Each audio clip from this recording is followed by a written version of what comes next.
Hello welcome guys. நம்ம fish டேங்கில் பார்த்தீங்கன்னா பிளான்ட் செட்டப் பண்ணியிருப்போம். அதில் பார்த்தீங்கன்னா இம்போர்ட்டட் மெயிலு ஃபீமேல்ஸும் நிறைய விட்டுருப்போம். பார்த்தீங்கன்னா மெயில் தான் ஜாஸ்தியாக இறந்துடுச்சு. என்ன காரணம் தெரில, ஃபீமேல் ஜாஸ்தியாக இருக்குது.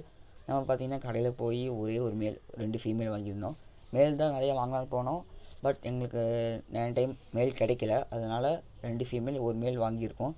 வாங்கி ஒரு 15 மினிட்ஸ் டேங்க்கில் போட்டு வச்சிட்டோம். எதனால் பார்த்தீங்கன்னா இந்த வாட்டர் டெம்பரேச்சரும் அந்த கவரில் இருக்க டெம்பரேச்சரும் அந்த சரௌண்டிங்ஸு கொஞ்சம் செட் ஆகணும். அது செட் ஆனால் தான் மீன் உள்ளே போட்டோன்னே ஆக்டிவ் ஆகும், இல்லைன்னா இறந்துடும். எதனால் பார்த்தீங்கன்னா கவர் அப்படி ஓப்பன் பண்ணி போட்டதுனால அது கொஞ்சம் ஸ்ட்ரெஸ் ஆகும். அதுவும் இல்லாமல் டெம்பரேச்சர் செட் ஆகாது.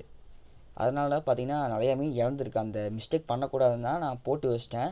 இப்போ என்ன பண்ணணுன்னு பார்த்தீங்கன்னா கவரில் இருக்க வாட்டர் கொஞ்சம் டேங்க் வாட்டர் கொஞ்சம் மிக்ஸ் பண்ணணும்.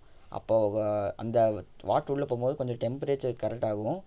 இப்படி தான் போடணும். நிறைய மீன் இதே போடாத மாதிரி செத்துடுச்சு. இந்த மிஸ்டேக் பண்ணக்கூடாதுன்னு தான் இப்போ கரெக்ட் பண்ணியிருக்கேன்.